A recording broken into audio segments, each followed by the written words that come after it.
Hello, നമസ്കാരം. നമ്മുടെ കോൺഗ്രസിന്റെ തെരഞ്ഞെടുപ്പ് നടത്തിയിരിക്കുകയാണ്. 2026 അപ്പോ ഞങ്ങൾ നല്ലതിൽ തെരഞ്ഞെടുപ്പൊക്കെ നടത്തുന്നുണ്ട്.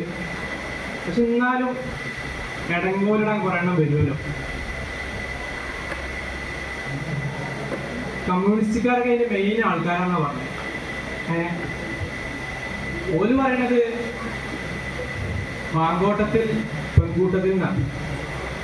മാങ്കോട്ടത്തുകാര് ഓന് പെണ്ണിനെ പിടിച്ച് ഓനെ നിങ്ങൾ പ്രസിഡന്റാകെ ഒഴിവാക്കിയെന്നാണ് നിങ്ങൾ പറയണത്. ചെറിയൊരു കയ്യബദ്ധം, നാറ്റിക്കരുത് നിങ്ങള്. അങ്ങനെ നോക്കുകയാണെന്നുണ്ടെങ്കിൽ നിങ്ങൾ കമ്മ്യൂണിസ്റ്റുകാർ നോക്കണം എന്നാണ് ആര് പറയണത്? കോൺഗ്രസ് പറയണത്. ബലാത്സംഗത്തിൽ FIR കിട്ടിയ മുകേഷ് രാജിവെക്കേണ്ട അപ്പോ എന്നാണ് അവർ ചോദിക്കുന്നത്. അങ്ങനെയൊക്കെ പാടുണ്ടോ എന്നുള്ള നോട്ടാണോ അവരുടെ? മുകേഷ് അപ്പോ MLA നിയമസഭക്ക് കാത്തിരിക്കല്ലേ? അയാളുടെ രാജിവെക്കലിനെതിരെ പല ആളുകളും ഉന്നയിക്കുന്ന കപട സത്യങ്ങള് നിങ്ങൾ കേട്ടില്ല. അപ്പൊ ഇതൊന്നും നല്ല പ്രശ്നമല്ലേ? ജനങ്ങൾ പലതും പറയണ്ടാവും. ഇതിങ്ങനെ നോക്കിക്കാൻ പറ്റും.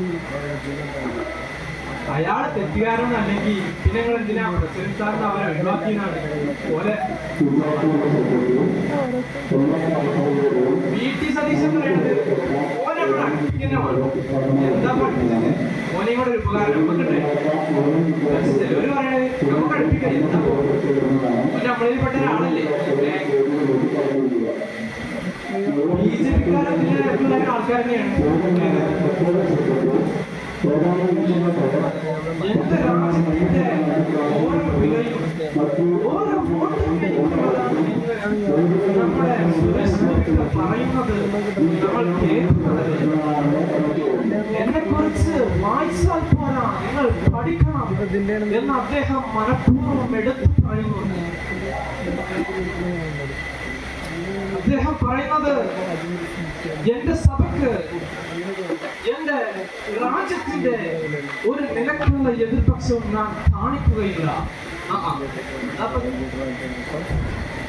എന്റെ രാജ്യത്തിലുള്ള ഓരോ പടകളുടെയും മതത്തിനെയോ അതിന്റെ വർണ്ണവിവേചനത്തിനെയോ ഞാൻ നിഷ്ക്രൂഷണം ചെയ്യുകയില്ല എന്ന് ഞാൻ തീർത്തും പറയുകയാണ്.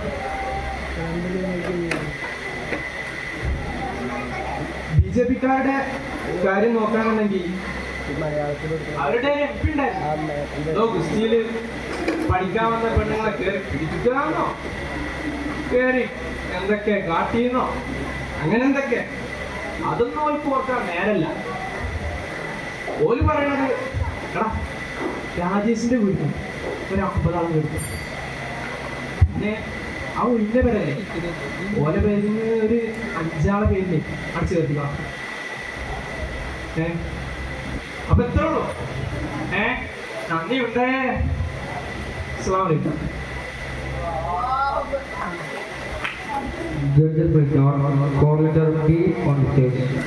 നമസ്കാരം.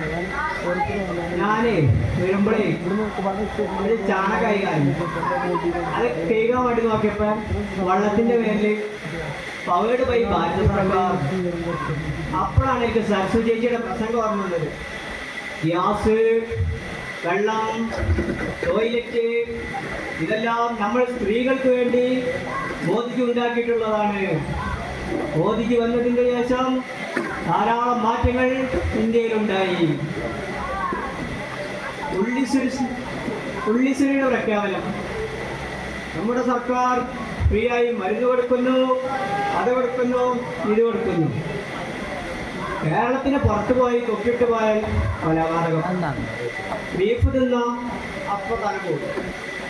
വിഴിഞ്ഞം തുറമുഖത്തിൽ ഒന്നും ചെയ്യാതെ എല്ലാം ചെയ്തെന്ന് പറഞ്ഞു നടക്കണം മോദി സർക്കാർ. സ്റ്റേജിലിരുന്ന് ഒരു MLA പോലെ അല്ലാത്ത രാജീവ് ശങ്കർ മുദ്രാവാക്യം വിളിക്കുന്നു. എന്തൊക്കെയാ നമ്മളെ കേരളത്തിൽ നടക്കുന്നത്? എന്തൊക്കെയാ? സുരേഷ് ഗോപിയുടെ ഒരു വീഡിയോ കണ്ട് റാലി നടക്കുമ്പോൾ ബാഗ് കൊടുക്കണോണ്ട് റാലി നിർത്തിവെക്കുന്നുണ്ട്. അപ്പം അതിൻ്റെ ഇടയിൽ യൂട്യൂബ് അമ്മമാരുടെ കമൻറ്റുകൾ, ബാങ്ക് നിരോധിക്കണം, ബാങ്ക് അരോചകമാണ്, അങ്ങനെ ഓരോ കാര്യങ്ങൾ. തൻ്റെ സഹോദരൻ ഇരട്ട വോട്ട്, ആർക്കും സംശയമൊന്നുമില്ലല്ലോ. ഒറ്റയ്ക്ക് താമസിക്കുന്ന സ്ത്രീയുടെ വീട്ടിൽ നിന്ന് 9 വോട്ടാണ്. ഇത് തൃശ്ശൂരത്ത് കേട്ടോ, ആർക്കും സംശയമില്ലല്ലോ. ഇതൊക്കെ ചോദിച്ചാൽ നിങ്ങൾ ആരോടാ ചോദിക്കുന്നതെന്ന് ഓർക്കണം, ചിന്തിക്കണം. പണിയെടുത്ത് ജീവിക്കാൻ അറിയാത്തതുകൊണ്ടല്ല, പക്ഷെ പറഞ്ഞു പറ്റിച്ചാൽ വായന്നിറങ്ങും. സുരേഷ് ഗോപി പൊന്നു സോദര എന്തിനാ വോട്ട് തേടി നടക്കണേ, കള്ള വോട്ട് തേടി ജയിക്കും. നമ്മുടെ രാജ്യത്ത് BJPയുടെ കുറച്ച് കള്ളവോട്ടുകൾ കണ്ടുപിടിച്ചു. 1,250,000 കള്ളവോട്ടുകൾ ബാംഗ്ലൂർ സെൻറ്ററിൽ നിന്ന് മാത്രം രാഹുൽജി കണ്ടുപിടിച്ചു. അതിന് നോക്കുമ്പോൾ ചിലരുടെ പേര് HSFH, ചിലർക്ക് വീട് നമ്പറില്ല, ചിലർക്ക് അച്ഛനില്ല, അങ്ങനെ പലതും. മോദിക്ക് പഠിച്ച കോഴ്സിനെ പറ്റി യൂണിവേഴ്സിറ്റി ചോദിച്ചാൽ അങ്ങനെ ഒരു കോഴ്സ് യൂണിവേഴ്സിറ്റിയിലില്ല. ഒപ്പം പഠിച്ചവരെ പറ്റി ചോദിച്ചാൽ അങ്ങനെ ഒപ്പാരും പഠിച്ചിട്ടേ ഇല്ല. പഠിപ്പിച്ച ടീച്ചർമാരെ ചോദിച്ചാലോ അങ്ങനെ ടീച്ചർമാരെ കിട്ടൂല. ഇനി മണിപ്പൂരിൻ്റെ പ്രശ്നം മോദിജിയോട് ചോദിച്ചാൽ മോദിജി ഒരു ചായ അടിച്ചിട്ട് പറയും അങ്ങനെ ഒരു പ്രശ്നം ഉണ്ടായത് മോദി അറിഞ്ഞിട്ട് പോലുമില്ല, ഒന്നും സംഭവിക്കാത്ത മട്ടിൽ മോദിജി എന്തോന്നും. തീവ്രവാദികളെ പിടിക്കുമ്പോൾ ഏത് കൂട്ടത്തിലുണ്ടാവും ഒരു BJP നേതാവും. മദർ തെരേസയെ പറ്റി നിങ്ങളുടെ അഭിപ്രായം എന്താ? പക്ഷെ മദർ തെരേസയെ പറ്റി നിങ്ങൾക്കൊന്നും അറിയാത്തൊരു കാര്യം ഇക്കാര്യം. മദർ തെരേസ ലോക തീവ്രവാദിയാണ്. മതം വളർത്താൻ വേണ്ടിയിട്ടാണ് മദർ തെരേസ ഇന്ത്യക്ക് വന്നിട്ടുള്ളത്. ഇതൊന്നും ഞാൻ പറഞ്ഞതല്ല കേട്ടോ, നമ്മുടെ RSS പറഞ്ഞതാണ്. ഈ കപട രാഷ്ട്രീയ കളികളും കളിച്ച് അവർ എത്ര കാലം പോകുന്ന നമ്മൾ കണ്ടറിയണം. പലനാൾ കള്ളൻ ഒരു നാൾ പിടിയിൽ നിന്നൊക്കെ കേട്ടിട്ടുണ്ട്. പക്ഷേ ഇത് പലനാൾ കള്ളൻ പലനാൾ പിടിയിൽ നിന്നൊക്കെ. ഞാൻ നിർത്തുന്നു. നന്ദി, നമസ്കാരം.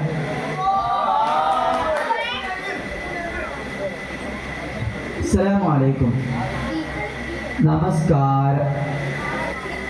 ഇതുവരെ കണ്ടതൊന്നുമല്ല കാഴ്ച, ഇതുവരെ കേട്ടതൊന്നുമല്ല കഥ, കേട്ടതൊന്നും മണ്ടത്തരങ്ങളുമല്ല, കണ്ടതൊന്നും മിണ്ടാതിരിക്കാനുമാകില്ല. പിന്നെ ഇതൊക്കെ എന്താ? നർമ്മത്തിൻ്റെ അരകലിൽ ഒന്നിച്ചരച്ചു ചേർത്ത് നിങ്ങൾക്ക് മുന്നിൽ കണ്ടതും കേട്ടതും. ആദ്യം അത്യാഹിത വാർത്തകൾ. ഒരു ഇലക്ഷനെ നേരിടാനുള്ള മുന്നൊരുക്കത്തിൽ കോൺഗ്രസ് പാർട്ടി മന്ത്രിമാരും കച്ച കെട്ടിയിരിക്കുന്നു. കച്ച EDയുടെ കയ്യിൽ നിന്നും വലിച്ചൂരാൻ ശ്രമിച്ച് പെടാപാടുപെടുന്ന CPM മന്ത്രിമാരുടെയും നിശബ്ദ കയ്യടിയോടുകൂടി നമുക്ക് തുടങ്ങാം. CPM നേതാക്കളുടെ പേരിൽ ബാങ്കിൽ നിന്നും വായ്പകൾ തട്ടിയെടുത്ത് CPM പാർട്ടി ഓഫീസുകൾ കെട്ടിപ്പടുക്കുമെന്ന് ED. അല്ലെങ്കിലും ഈ ED ഇങ്ങനെ തന്നെ CPMനെ സ്വന്തമായിട്ട് കേരളത്തിൽ ഒന്നും ചെയ്യാൻ സമ്മതിക്കൂല. അതിൻ്റെ ഇടയിലാണ് ഇപ്പോഴത്തെ നമ്മുടെ മന്ത്രി VD സതീശൻ ഒരു പ്രതിപക്ഷ സമ്മേളനം നടത്തിയത്. അതിൽ മെയിൻ കാര്യം എന്താണെന്നറിയോ? CPMന്റെ വികസന പരിപാടികൾക്കെതിരെയുള്ള ഒരു കാർഡായിരുന്നു പറഞ്ഞത്. അതിൽ ഫുള്ള് CPMനെ കുറിച്ചുള്ള എല്ലാ കാര്യവും നമ്മുടെ VD സതീശൻ ഇങ്ങനെ പറഞ്ഞുകൊണ്ടിരുന്നു. ഇതുവരെ നമ്മുടെ കേരളം കണ്ടുകൊണ്ടിരുന്ന ഏറ്റവും നല്ല പാർട്ടിയാണ് എൻ്റെ പാർട്ടി എന്ന് പറഞ്ഞ് നടന്നിരുന്ന നമ്മുടെ പിണറായി വിജയന് ആ അണ്ണാക്കിൽ കൊടുക്കുന്ന രീതിയിലുള്ള കാര്യങ്ങളാണ് നമ്മുടെ VD-ഏട്ടൻ അവിടെ ഇങ്ങനെ പ്രസംഗിച്ചിരുന്നത്. എന്തൊക്കെയാണെന്നല്ലേ? എന്തൊക്കെയാണ്? ആദ്യം തന്നെ നമ്മൾ VD-ഏട്ടൻ പറഞ്ഞ കരുവന്നൂർ ബാങ്ക് സ്കാമിനെ കുറിച്ച. എന്തായി Karuvannur bank scam? AC മൊയ്തീനെയും MM വർഗീസിനെയും പോലെയുള്ള മന്ത്രിമാരെ കുറിക്കിയ കേസല്ലേ ഈ കരുവന്നൂർ ബാങ്ക്? എന്താണ് അറിയേണ്ടത്? Karuvannur bank scam CPM fund നമ്മുടെ കേരളത്തിലെ ജനങ്ങൾക്ക് വീട് അല്ലെങ്കിൽ അവരുടെ സാധനങ്ങൾക്ക് വേണ്ടിയിട്ടുള്ള പണങ്ങൾ കൊടുത്തതിന് പകരം ആ പണങ്ങളൊക്കെ എടുത്തുകൊണ്ട് എയർ കണ്ടീഷൻഡ് ആയിട്ടുള്ള പാർട്ടി സംശയങ്ങൾ കെട്ടിപ്പൊക്കുന്ന തിരക്കിലല്ലേ ഇപ്പൊ നമ്മുടെ CPM സർക്കാർ അല്ലേ? സംശയം നിങ്ങൾക്ക് ഇല്ലല്ലോ? അങ്ങനെ സമയം രാത്രി 12 മണി. കൂരാക്കൂരിട്ട് CPMന്റെ പാർട്ടി ഓഫീസിൽ ഒരു മീറ്റിംഗ് നടക്കുക. ആരാണ് മുഖ്യാതിഥി? വേറെ ആരല്ല, നമ്മുടെ വിജയേട്ടൻ തന്നെ. എന്താ വിഷയം? എങ്ങനെ പെട്ടെന്ന് പണക്കാരാകാം? അതിനുള്ള മറുപടിയായിട്ട് നമ്മളെ വിജയേട്ടൻ പറഞ്ഞു കൊടുക്കണം. എന്താ?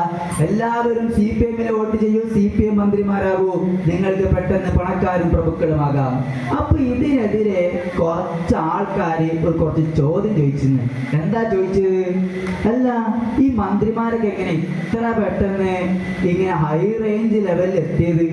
അപ്പൊ നമ്മുടെ നമ്മളെ പിണറായിട്ടൻ ഒരു മറുപടി കൊടുത്തോളൂ. എന്താ? മിണ്ടാതിരുന്നാൽ നിങ്ങൾക്ക് നല്ല പ്രൊമോഷനും കിട്ടും, അല്ലെങ്കിൽ ഇതാ കണ്ട പോലെ എല്ലാവരെയും പോസിറ്റീവ് നിന്ന് ഡൗൺ ആക്കുകയും ചെയ്യും. ഇങ്ങനെയുള്ള നയങ്ങൾ സ്വീകരിക്കണ നമ്മുടെ CPM-നെ ഇനി എന്തിന് ഭരണത്തിൽ കൊണ്ടുവരണം എന്നുള്ളതാണ് നമ്മുടെ VD സതീശൻ ആ ഒരു സാധനത്തിൽ ചോദിച്ചത്. അപ്പോൾ ഇത്രേ ഉള്ളൂ. നമ്മുടെ കോൺഗ്രസ്സുകാർ എന്തായാലും കച്ച കെട്ടി ഇറങ്ങിയിട്ടുണ്ട്. നമുക്ക് പ്രതീക്ഷിച്ചിരിക്കാം. നന്ദി, നമസ്കാരം, അസ്സലാമു അലൈക്കും. Judges please note, coordinator E on stage. അസ്സലാമു അലൈക്കും വറഹ്മത്തുള്ളാഹി. അൽഹംദുലില്ലാഹ്. ഈ ഒരു വേദി ഞാൻ അടുത്തു വരുന്ന കേരള ഭരണ കോൺഗ്രസിനെ പരിഹസിക്കാൻ വേണ്ടി മാത്രമല്ല കടമെടുക്കുന്നത്. കുറച്ച് കാര്യങ്ങൾ കൂടി നിങ്ങളോട് സംവദിക്കാനുണ്ട്. 10 വർഷം ഇടത് കേരളത്തെ ഭരിച്ചു. LDF വന്ന് എല്ലാം ശരിയായി. ഇനി കോൺഗ്രസ് വന്നിട്ട് എന്താ ശരിയാക്കുക? അറിയാതെയാണ് ഇവർ വട്ടം നടക്കുന്നത്. പക്ഷെ ഒന്നറിയാം, കോൺഗ്രസ് വന്ന് കുറെ കടബാധകൾ തീർക്കാനുണ്ട്. അതിനവരിന് കാര്യം നടത്തണം. സംഗതി കുറച്ചൊന്നല്ലേ, തോന്നുന്നുണ്ട്. ലക്ഷക്കണക്കിന് കോടി ഇറക്കാൻ സംശയമാണ്. എന്തായാലും ഘോരഘോര പ്രസംഗങ്ങളും നിരവധി സമ്മേളനം കൊണ്ടാണ് ഇപ്പോൾ കേരളം കോൺഗ്രസ് അല്ലെങ്കിൽ UDF-നെ നടന്നുകൊണ്ടിരിക്കുന്നത്.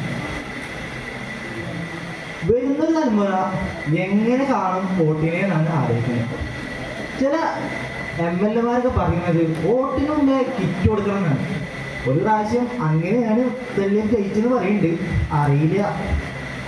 എന്തായാലും കിറ്റൊന്നും മുതലാവില്ല എന്നാണ് മനസ്സിലാവുന്നത്. ജനങ്ങൾക്കൊക്കെ എവിടുന്നൊക്കെ ബുദ്ധി വെച്ച്. കോൺഗ്രസ് അല്ലേ കായുണ്ട്, പക്ഷെ എങ്ങനെ നടക്കുന്ന അറിയില്ല. ഭരണത്തിന് തന്നെ അടിയാണ് അങ്ങനെയൊക്കെയാണ് പറയുന്നത്. നിയമസഭയിൽ പോലും അങ്ങനെ ഒരു പരാമർശം കിട്ടാം. ഞാൻ പറഞ്ഞതല്ല, മുൻ മന്ത്രി ശൈലജ ടീച്ചറാണ് പറഞ്ഞത് ഇങ്ങനെ അടുത്ത വർഷം നിങ്ങൾക്ക് ഭരണം കിട്ടിയ ആരാണ് ഭരിക്കുക? നിങ്ങൾ ഭരണത്തിന് അടിയില്ലാത്ത ടീമല്ലേ? അതിനുള്ള മറുപടി അവിടെ തന്നെ കൊടുത്തിട്ടുണ്ട്. ഞങ്ങളെ പ്രതിപക്ഷ നേതാവ് തന്നെ കൊടുത്തിട്ടുണ്ട്. ഭരണം ആരാണെങ്കിലും കേരളത്തിൽ ഭരിക്കണമെങ്കിൽ കോൺഗ്രസ് തന്നെ കാണും. എന്തോരാണല്ലേ, പ്രശ്നങ്ങൾ മാത്രമേ ഉള്ളൂ. ഈ പോസ്റ്ററുകളും പരസ്യങ്ങളൊക്കെ കൊടുത്തിട്ട് വലിയ ആളാൻ വേണ്ടിയിട്ട് കമ്മ്യൂണിസ്റ്റ് പാർട്ടികൾ നോക്കുമ്പോൾ ജനങ്ങൾ തിരിച്ചറിയുന്ന കുറച്ച് കാര്യങ്ങളുണ്ട്. വോട്ടെങ്ങാനും ഇനി കമ്മ്യൂണിസ്റ്റിനാണ് നേട്ടം വേണ്ടി പെട്ടത് ജനങ്ങളാണ്. ജനങ്ങൾ മാത്രമേ പെടുള്ളൂ. കാരണം ഈ 10 വർഷത്തിനിടയിൽ എന്തൊക്കെ കാട്ടിക്കൂട്ടിയെന്ന് നമുക്കറിയില്ല. ആർക്കറിയാം? ആർക്കും അറിയില്ല. അതാണ് അവസ്ഥ. എന്തായാലും കോൺഗ്രസ് എന്നുള്ളത് ഭരണത്തിൽ വന്നേ പറ്റൂ എന്നാണ് ഒരു നിലപാട്. അതിൻ്റെ ഇടയിൽ യൂത്ത് കോൺഗ്രസ് നേതാവായ അധ്യക്ഷനായ രാഹുൽ മാങ്കട്ടിനെ കുറിച്ച് നല്ല ആരോപണങ്ങൾ, കേസെടുക്കൽ എന്തൊക്കെ നടന്നു കഴിഞ്ഞു. ഇതൊരു പ്രശ്നമാണോ എന്ന് ചോദിച്ചാൽ അതൊരു പ്രശ്നമാണ്. എങ്ങനെയാണെങ്കിലും ഭരണം കിട്ടുകയാണെങ്കിൽ കമ്മ്യൂണിസ്റ്റുകാർക്ക് പറഞ്ഞു കൊടുക്കാൻ ഭരണം എങ്ങനെ ചെയ്യേണ്ടത്. കുറെ എങ്ങോട്ടാണെന്ന് അറിയില്ല, കുറേ പ്രശ്നങ്ങളാണ് CPM-നുള്ളത്.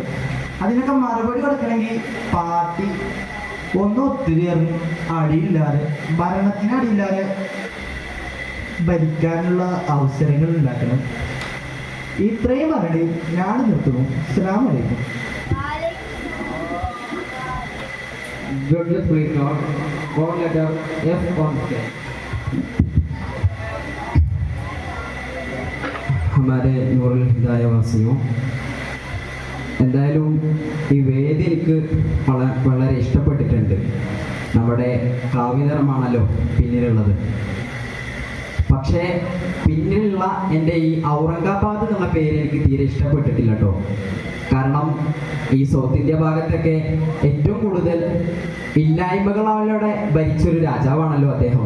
പക്ഷേ ഗുജറാത്തിൻ്റെ ഭാഗത്തേക്ക് നോക്കരുത് കേട്ടോ. ഇപ്പോഴത്തുള്ളൊരു ടീച്ചർ പറഞ്ഞത് എന്താണ് മുസ്ലിങ്ങൾ കണ്ടുപിടിച്ചത് എന്നുള്ളതാണ്.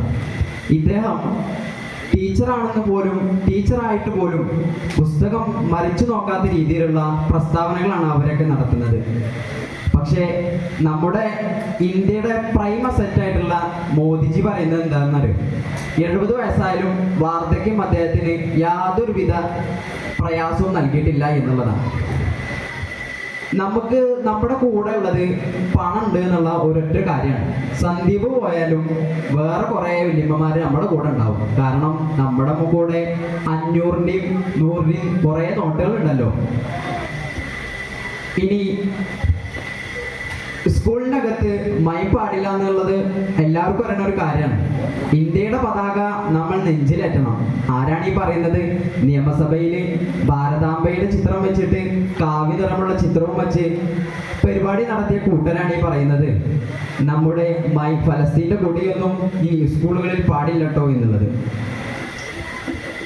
ഇനി അവരുടെ മറ്റൊരു പ്രത്യേകതയാണ് നീന്തൽ പഠിപ്പിക്കാനായിട്ട് തൊപ്പിയും താടിയുള്ള കുറേ മുല്ലാക്കന്മാരെ ബംഗാളിന്റെ കടൽ കൊണ്ടുപോയിട്ടിട്ട് ബംഗ്ലാദേശിലേക്ക് നീന്ത് എന്ന് പറയുന്നത്.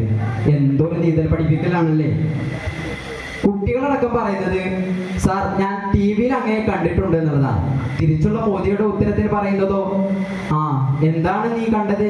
അതെ, ഞാൻ ബോട്ട് ചോരി അത് നന്നായി കണ്ടിട്ടുണ്ടല്ലോ എന്നുള്ളതാണ്. എന്തായാലും അവസാനമായിട്ട് എനിക്ക് പറയാനുള്ളത്, ഈ വേദി പിരിച്ചിടുമ്പോൾ ജനഗണ ചൊല്ലിയിട്ട് നമുക്ക് പിരിച്ചുവിടാം. ജനഗണ മംഗള. ബാക്കി എനിക്കൊരു വേറൊരു പരിപാടി ഉണ്ട്, ഞാൻ പോട്ടെ കേട്ടോ.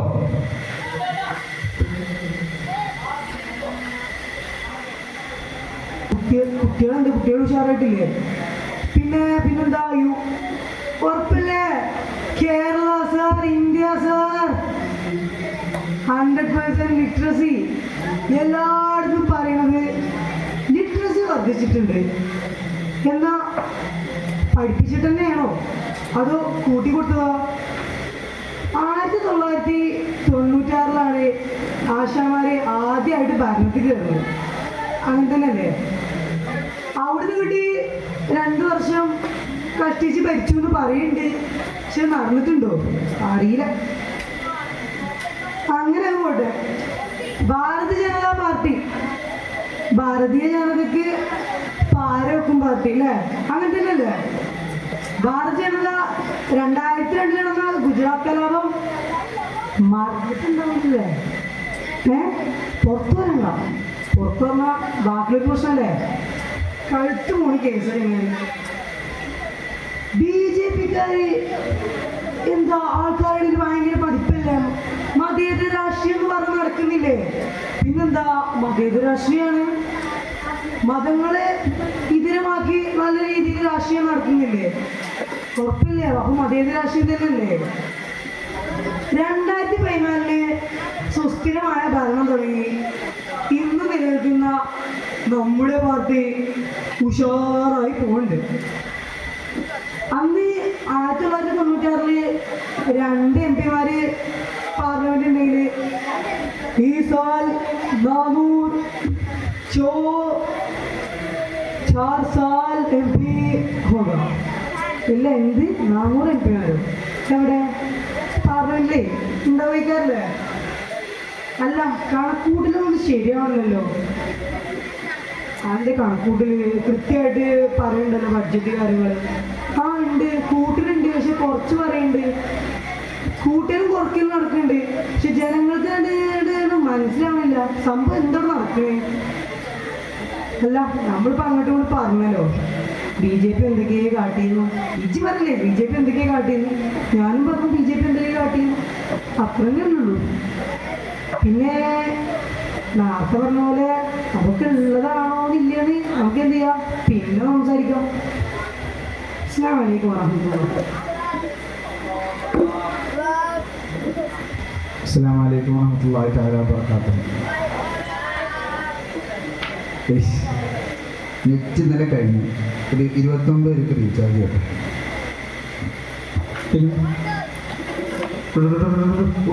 വാട്സപ്പിൽ മെസ്സേജൊക്കെ നിറയാണല്ലോ. മിണ്ടേ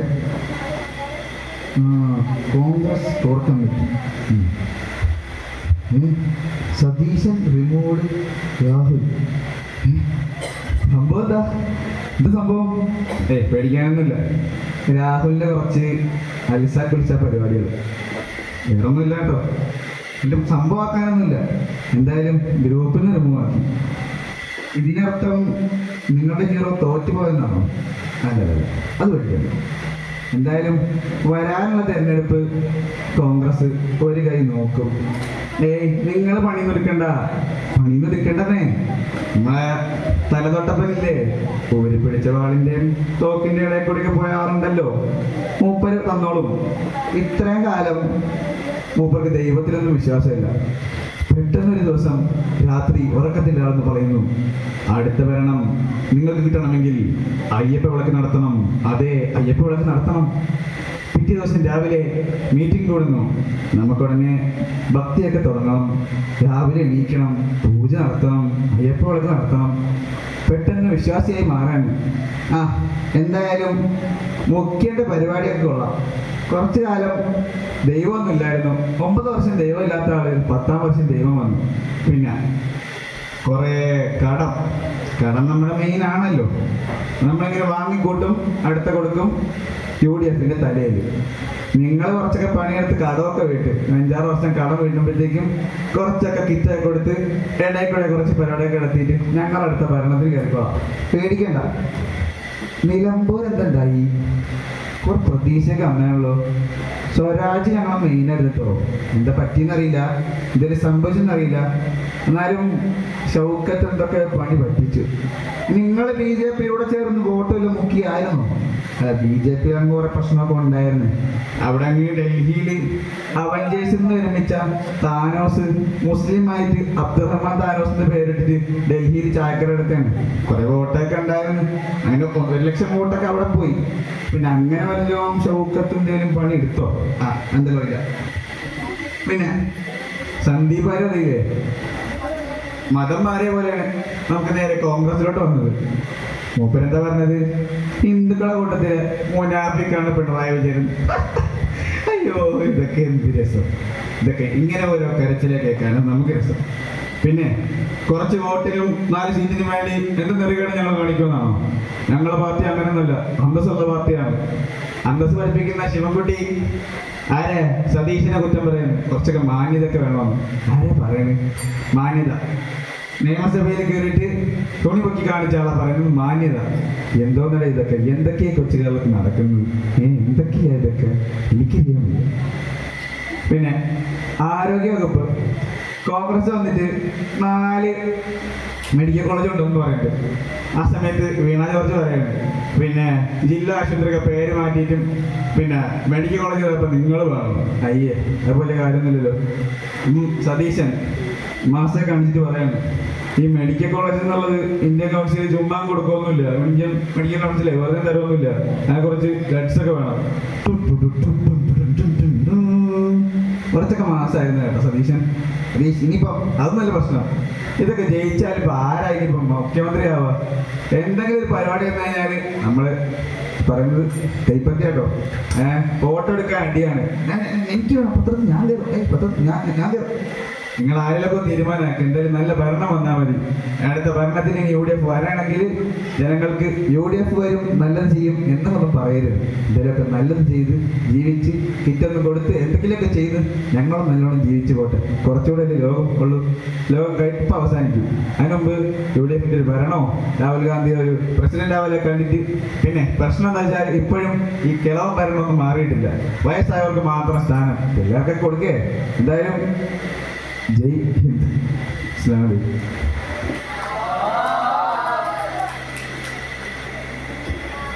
ഈ വേദിയോ ഇങ്ങനെ നിൽക്കുമ്പോൾ എനിക്കെൻ്റെ വലതുവശത്തായി കേരളത്തെയാണ് കാണാൻ സാധിക്കുന്നത്. ആരാ പറഞ്ഞത്? ഗോപി അണ്ണനെ മൂപ്പർക്ക് പിന്നെ എല്ലാം തേങ്ങയാണല്ലോ അല്ലേ കേരളക്കാരെ കുറിച്ചിട്ടൊക്കെ. അപ്പൊ പറഞ്ഞു വരുന്നത് പാർലമെന്റിലേക്ക് എന്ന് പറഞ്ഞിട്ട് നമ്മുടെ കേരളത്തിൽ നിന്ന് ഒരു പുരോഹിതനെ അങ്ങ് കയറ്റി വിട്ടിരുന്നു. അതെ, മൂപ്പരെന്താ ചെയ്തത്? അവരുടേതായുള്ള കപടമായ രാഷ്ട്രീയ കളികൾക്ക് കൂട്ടുനിന്ന് കൊടുക്കുക.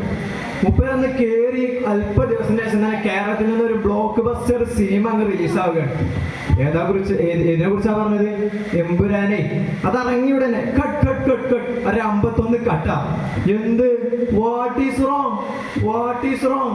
അതന്നെ ബ്രിട്ടാസിന്റെ വക അണ്ണാക്കിലടി കിട്ടിയിട്ട് മൂപ്പര് പിന്നെ ചോദിച്ചു വാട്ട് ഈസ് റോങ്? ബൽദേവിനെയും മറ്റും പുതിയ കഥാപാത്രങ്ങളാക്കി വെച്ചെങ്കിലും അവരുടേതായ ഉദ്ദേശങ്ങളൊന്നും ഈ കേരളത്തിൽ വഴി പോയില്ല എന്നുള്ളതാണ് യാഥാർത്ഥ്യം. അതും പോരാഞ്ഞിട്ട് പേരില് ഭാരതീയ ജനത എന്നൊക്കെ ഉണ്ട്. ജനത എന്ന് പറയുമ്പോൾ ജനം എന്നാണല്ലോ, പക്ഷെ പ്രവർത്തനത്തിൽ അതൊന്നും കാണാനില്ല. അതും പോരാഞ്ഞിട്ട് ജനങ്ങൾക്ക് വേണ്ടി എന്ന് പറഞ്ഞിട്ട് അവരെന്ത് ചെയ്തു നമ്മൾ ചോദിച്ചു കഴിഞ്ഞാൽ അവരോട് പറയും പെട്ടെന്ന് അവരുടേതായിട്ടുള്ള ഫോണുകളിലുള്ള സെൽഫി എടുത്തിട്ട് ഒരു പോസ്റ്റ് ഇടല്. അതാണല്ലോ വികസനം. അതും പോരാഞ്ഞിട്ട് മറ്റൊന്നിലൊക്കെ ഒരു മനുഷ്യൻ അവിടെ നിന്ന് ജനങ്ങൾക്ക് വേണ്ടി പ്രവർത്തിച്ചുകൊണ്ടേ ഇരിക്കുന്ന വേളയിൽ വോട്ടിനെ കുറിച്ചുള്ള ചില സംശയങ്ങളെല്ലാം ഉന്നയിച്ചുകൊണ്ട് മുന്നോട്ട് വന്നു. അപ്പൊ എന്താ ചെയ്തത്? നമ്മുടെ ഫ്ലക്സ് എല്ലാം വെക്കുന്നത് ഒരു 7 അടി കള്ളാസാണ് കയറ്റി വെച്ച് കൊടുത്തു. പക്ഷെ ആ മനുഷ്യൻ വിട്ടോ? ഇല്ല, മനുഷ്യൻ കുത്തിയിരുന്ന് തന്നെ നോക്കി ഓരോന്നിനെയും ഓരോന്നായി പിടിച്ചിറക്കി. അതെ, പറഞ്ഞു വരുന്നത് ABCDFGയുടെ മകനായ സുശാന്ത് ശർമ്മനെ കുറിച്ച് തന്നെയാണ്. പിന്നെ അപ്പുറത്താണ് വേറൊരുത്തനെ കണ്ടത്. അതെ, അവന്റെ വീടാണെങ്കിലോ 0 നമ്പറാണ്.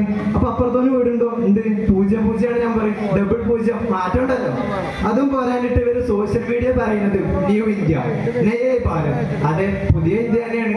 പുതിയ വ്യാജ വാർത്തകളുണ്ട്, പക്ഷെ പഴയ വാഗ്ദാനങ്ങളാണ്. വലിയ മാറ്റമൊന്നുമില്ല, എല്ലാം പോലെ തന്നെയാണ്. അതും പോരാനിട്ട് നിൽക്കുമ്പോഴാണ് ഗോപി അണ്ണന്റെ രണ്ടാമതൊരു വരവ്. അമ്പലത്തിൽ നിന്ന് തന്നെയാണ് കുറിയെല്ലാം തൊട്ട്. ഇന്നത്തെ ബജറ്റ് അവതരണത്തിൽ ഞാൻ കാണാനിരിക്കുന്നത് നിർമ്മല സീതാരാമൻജിയുടെ നല്ലൊരു മുന്നേറ്റം തന്നെയായിരിക്കും. കേരളം ഇത്തവണ മെട്രോ തൃശ്ശൂരിൽ നിന്നും പാലക്കാട്ടേക്ക് വരെ കിട്ടും. ബജറ്റ് എല്ലാം വന്നു, അപ്പോഴേക്കും ഉള്ളിശ്വര പുറത്തു നിന്ന്. കേരളത്തിനുണ്ടല്ലോ എന്ത്. പിന്നെ പ്രത്യേകിച്ച് ഒരു കാര്യം കൂടെ പറയാനുള്ളത്, ഇത്രയൊന്നും കുത്തി ചോദിക്കേണ്ട ആവശ്യമില്ല. ഇത് കേന്ദ്ര ബജറ്റാണ്, കേരള ബജറ്റ് അല്ല. എന്നാ അപ്പൊ കേരളം അതെ കേന്ദ്രത്തിന് കീഴിൽ തന്നെയാണ്. അപ്പൊ കേന്ദ്ര ബജറ്റ് എന്ന് പറയുമ്പോ നിതീഷ് കുമാർ അങ്ങനെയാണ്, ഓന്താണ്. നമ്മളെ കൊണ്ടൊന്നും കൂട്ടിയാൽ കൂടില്ല. അപ്പൊ നമ്മളെ കൊണ്ട് കഴിയുന്ന രീതിയിലൊക്കെ കൊടുത്തിട്ടുണ്ട്. അപ്പോ മഹാരാജാ സിംഗിനോ നമ്മളെ കഴിയുന്നത് ചെയ്തിട്ടുണ്ട്. അണ്ണാ ഇവിടെ കേരളത്തിന് എന്തേലും ഒന്ന് ഉണ്ടല്ലോ. മെട്രോ നമ്മൾ തൃശ്ശൂരിൽ നിന്ന് പാലക്കാട്ടേക്ക് നീട്ടി. അതെ, അപ്പൊ തൃശ്ശൂരിലേക്ക് നീട്ടിയത് ഇവിടെ ആരും അറിഞ്ഞില്ലല്ലോ. ഇത്തവണ നീക്കാൻ സാധ്യതയുണ്ടായിരുന്നു. അടുത്തൊരു തവണ അത് നമ്മൾ നീട്ടുക തന്നെ ചെയ്യും. അതും പോരായിട്ട് ഇത്രയൊക്കെ പ്രശ്നങ്ങൾ ഇവിടെ നടക്കുന്ന സമയത്ത് അവരുടേതായ 100ാം വാർഷികത്തിന്റെ പുതിയൊരു കോയിൻ ഇറക്കിയിരിക്കുകയാണ്. നിങ്ങളെല്ലാവരും അറിഞ്ഞാണുമോ? 100 രൂപയുടെ പുതിയ കോയിൻ ഇറങ്ങി. RSSന്റെ പുതിയ വാർഷികത്തോടെ 100ാം വാർഷികത്തോടനുബന്ധിച്ച്. അതെ, ഇനി ചില്ലറ പൈസ എന്നൊന്നും പറഞ്ഞിടക്കാൻ നമ്മുടെ ഇന്ത്യക്കാരെ കൊണ്ടാവില്ല.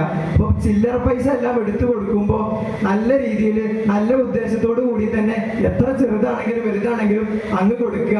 പടച്ചവൻ അതിനുള്ളത് നമുക്ക് എല്ലാവർക്കും തരട്ടെ എന്ന് പ്രാർത്ഥിച്ചുകൊണ്ട് നിർത്തുന്നു. അസ്സലാമു അലൈക്കും.